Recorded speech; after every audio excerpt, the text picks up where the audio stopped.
Bismillahirrahmanirrahim. Assalamualaikum warahmatullahi wabarakatuh.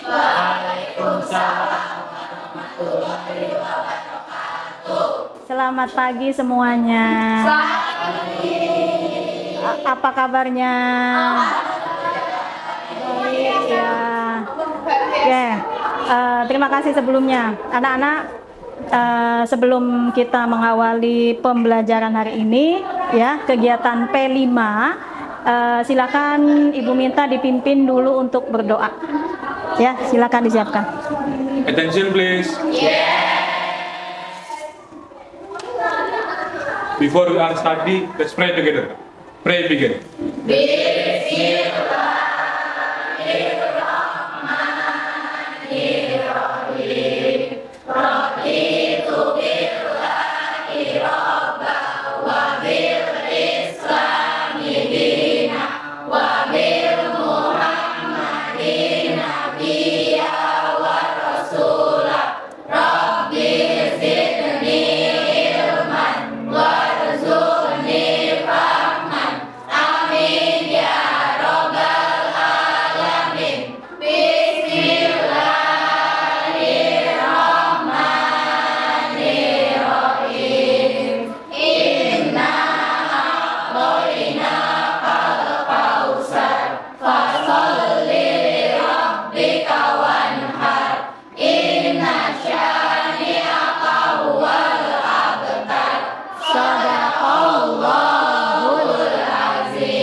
Baik, terima kasih. Mudah-mudahan dengan diawali doa, mau belajar dan surat pendek, ya, pembelajaran hari ini dapat berjalan dengan baik dan diberikan keberkahan, ya, baik ilmunya dan juga ilmu dan usia kita, ya.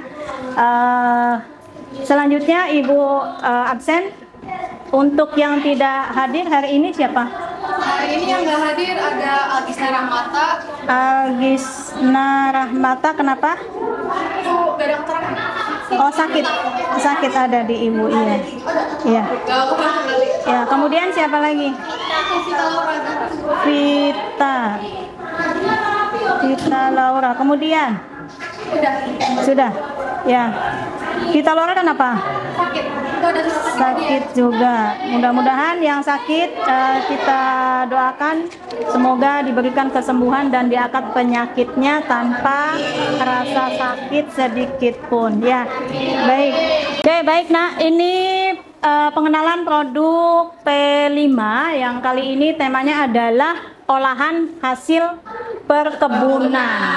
Ya, olahan hasil perkebunan. Yang kalian ketahui hasil perkebunan itu apa saja?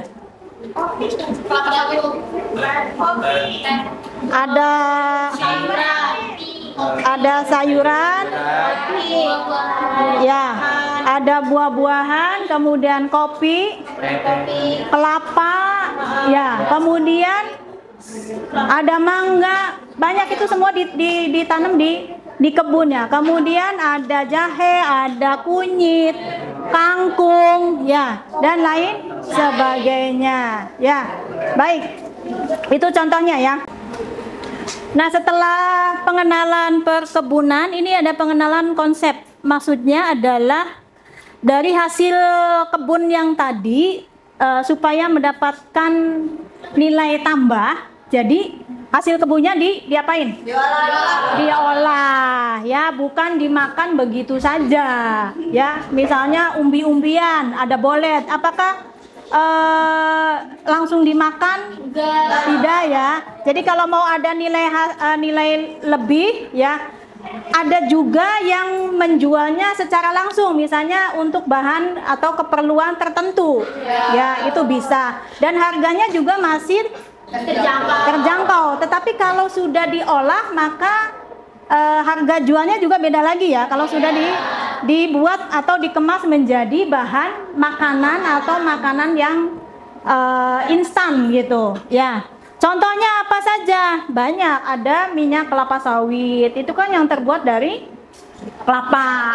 Ya, kalau jual kelapanya saja pasti harganya tidak mahal. Tapi kalau sudah diolah gitu ya, nanti dibuat menjadi minyak kelapa sawit. Banyak manfaatnya, bisa untuk pijat, bisa untuk masas ya, kemudian masas sama pijat sama saja ya.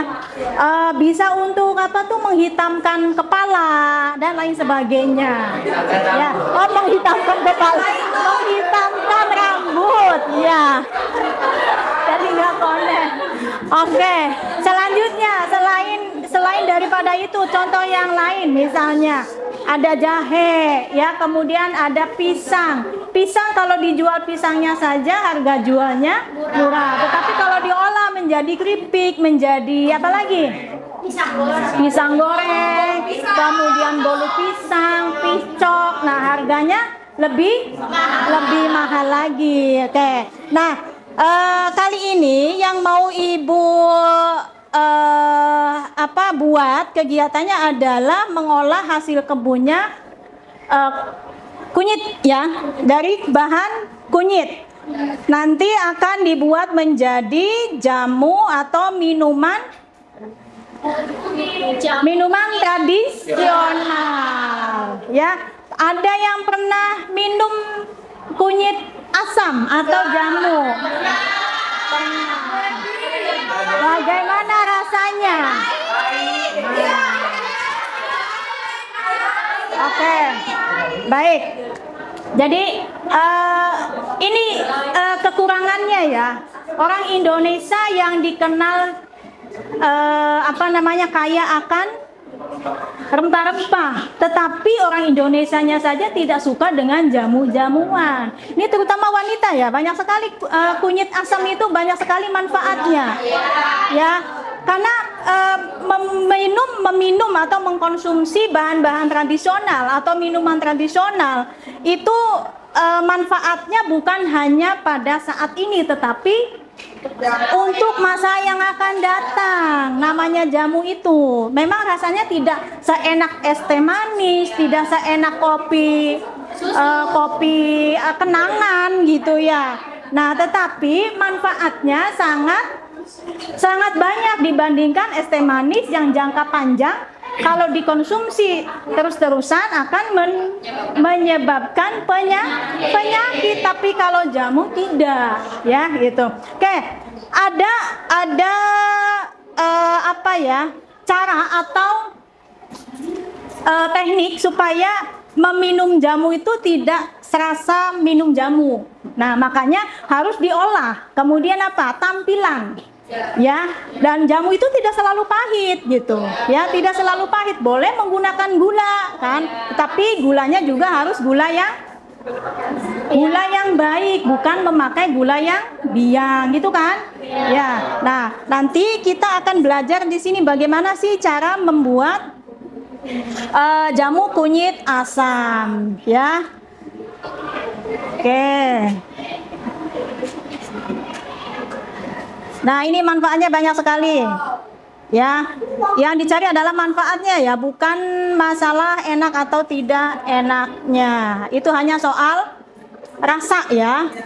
Nah, ini bahan-bahan yang akan kita buat ya, membuat jamu kunyit asam ya. Bahan-bahannya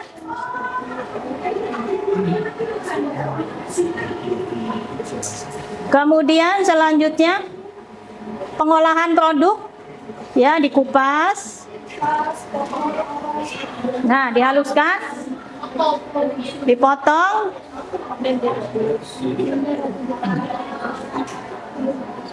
Ini proses pengolahannya.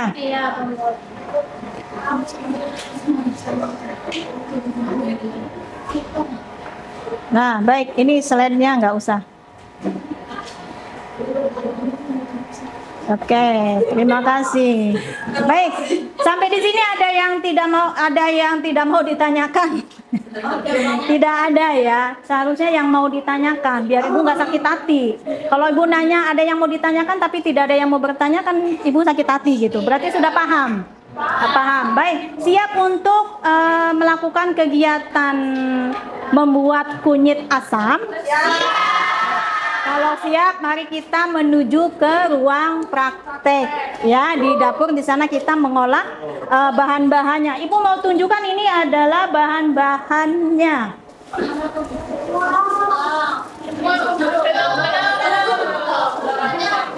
Nanti di sana. Pak, untuk bahannya nanti di sana ya. Ini ada gula batu yang kualitasnya baik. Kemudian ini kunyit. Kemudian ada gula dan ada tambahan jahe, ya, tidak melulu kunyit. Kemudian gulanya gula aren, ya. Gula merah, kemudian asam. Ya. Ya, asamnya asam Jawa. Nah, ini botolnya. Oke. Ya, mari kita ke ruang praktek, ya.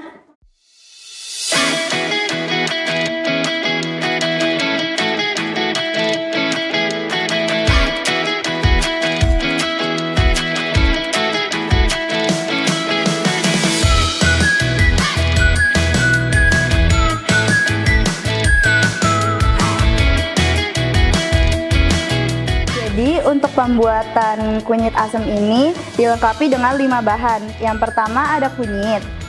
Nah, yang kedua itu ada jahe. Yang ketiga itu ada gula batu. Yang keempat itu ada asam Jawa. Dan yang terakhir itu ada gula aren.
Assalamualaikum Ibu, ini kami ini ada sampel jamu kunyit asam, barangkali mau nyobain. Tugas apa ini? Tugas P5. Tugas P5. Iya. Ini masih hangat loh. Mari kita cheese, ay gaya. Nggak boleh kena kan? Jangan beneran Ibu, jangan beneran. Gimana? Enak? Enak. Boleh lah. Boleh? Boleh. Cuma sampelnya, kalau sampel dikasihnya yang utuh dong. Sini. Kalau dikasih tahu. Mana coba yang jualannya Ibu mau? Pagi Ibu. Halo. Mau nawarin jamu kunyit asamnya. Enggak. Kedua. Salah. Ini ya. Ini tuh dulu. Makasih. Boleh coba. Iya Bapak, boleh. Iya. Ya, sedap. Boleh. Beli satu boleh. Boleh. Ini harga per botolnya 8.000. 8.000. Ya udah beli satu aja dulu ya, boleh ya? Boleh Pak, silahkan. Keduanya kita siapa ini? Saya ada. Oh iya, nah, terima kasih ya. Terima kasih banyak Pak.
Tadi kita sudah melaksanakan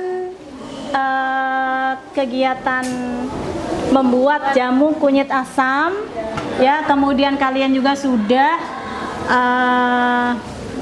memasarkannya, ya, dan melihat hasil, ya, bagaimana kalian memasarkan jamu kunyit asam, ya, berhubungan dengan para pembeli, ya, rasanya seperti apa. Ya, Ibu mau tahu, silakan yang mau menyampaikan apa hasil dari kegiatan membuat jamu kunyit asam tadi. Dalam pembuatan jamu kunyit asam, saya menemukan beberapa kelebihan dan kekurangan dalam proses pembuatannya, Bu. Yang pertama, kelebihannya yaitu bahan-bahan mudah ditemukan seperti asam, kunyit, dan bumbu-bumbu lainnya. Juga kunyit asam ini memiliki banyak khasiat, Bu. Salah satunya meningkatkan sistem kekebalan tubuh, membantu pencernaan. Terus selain itu proses pembuatannya juga sederhana, jadi dapat dilakukan secara mandiri di rumah. Lalu ada beberapa kekurangannya sih. Yang pertama, sulit saat membersihkan kunyit sama apa sih namanya? Merut gitunya tuh. Iya, gitunya. Ya, apa namanya tuh? Marut. Itu marutnya susah, Bu. Untuk memarut itu kan sekarang ada cara yang lebih modern, ya. Misalnya dengan apa? Di blender. Memang kekurangannya karena ini bahan kunyit itu sangat apa ya, pekat. Bahannya tuh itu bisa satu mengotori segala yang ada, ya. Contoh tangan kita menjadi kuning, ya. Kemudian apa? Peralatan pun menjadi kuning, dan itu perlu ekstra hati-hati. Kalau kita tidak hati-hati menggunakannya, ya, tidak menggunakan sarung tangan, kemudian tidak hati-hati, baju kita bisa kuning juga, ya. Kalau apa sih, kecipretan itu, ya. Nah, itu makanya susah ngilanginya, apalagi dengan menggunakan alat misalnya blender.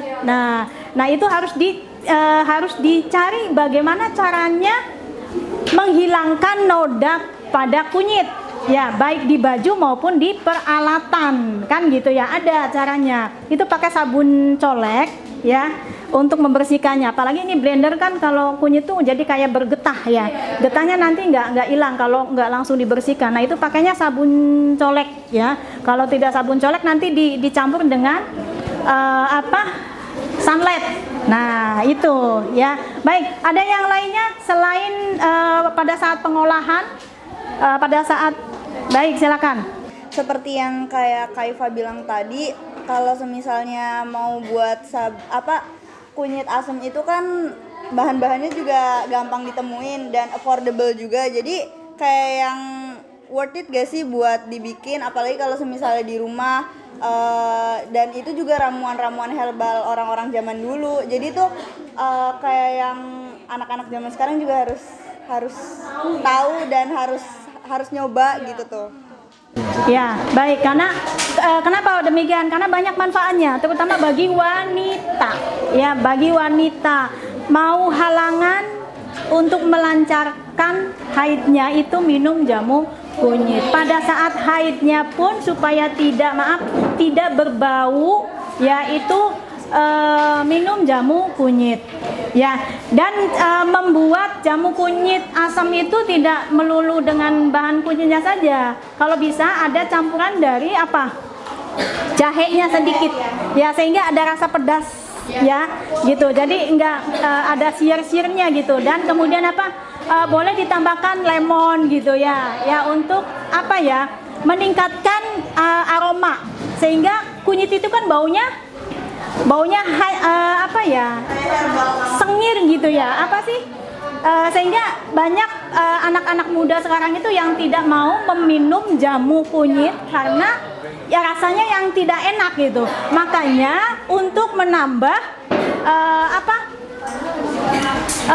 motivasi supaya anak zaman sekarang itu mau meminum jamu, seolah-olah tidak minum jamu. Jadi boleh ditambah lemon gitu ya. Kemudian apa? Daun mint. Ya. Nah, nanti kedepannya itu cara membuat jamu kunyit asam boleh ditambahkan dengan bahan-bahan yang lain gitu, yang sekiranya seolah-olah tidak mau seolah-olah bukan minum jamu gitu, tetapi kayak minum sirup gitu loh, kayak jadi meningkatkan supaya kita mau minum jamu tuh caranya seperti itu gitu ya, bisa dipahami ya. Oke, selanjutnya dari pemasaran, apakah ada kendala pada saat memasarkan? Misalnya ada yang katanya kurang inilah, kurang itu gitu. Nah, bagaimana?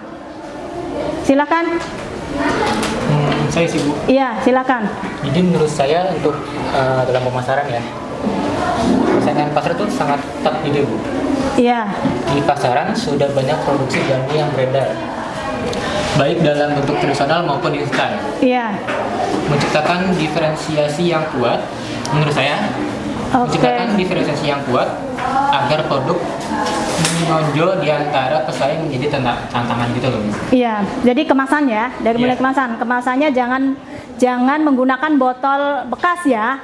Kan banyak sekarang botol-botol yang sudah dijual didaur ulang dengan bentuk yang cantik. Ada kayak bentuk botol cimori gitu ya, atau botol yang kayak bentuknya yang kecil-kecil lucu gitu, sehingga orang taunya itu bukan jamu tetapi minuman biasa gitu ya.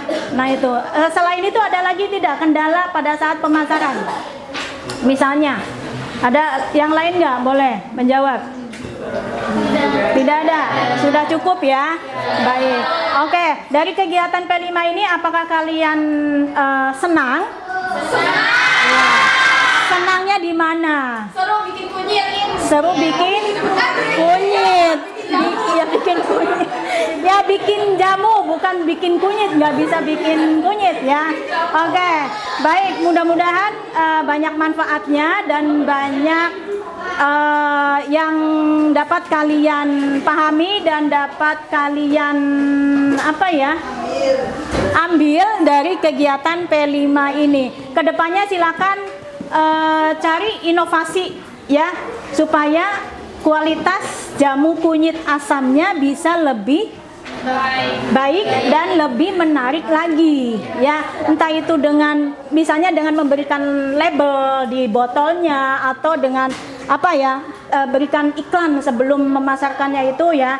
Nah itu, atau dengan cara penjualannya tidak keliling-keliling gitu tuh ya, buka stand atau apa gitu ya. Nah itu pokoknya silakan kalian jangan patah semangat untuk bisa menjadikan kegiatan P5 ini kedepannya buat orientasinya ke peluang pekerjaan ya. Oke. Baik, sebelum kita tutup, mari kita sama-sama doa kafaratul majlis. Bismillahirrahmanirrahim. Subhanaka Allahumma wa bihamdika asyhadu an la ilaha illa anta astaghfiruka wa atubu ilaik. Baik, assalamualaikum warahmatullahi wabarakatuh.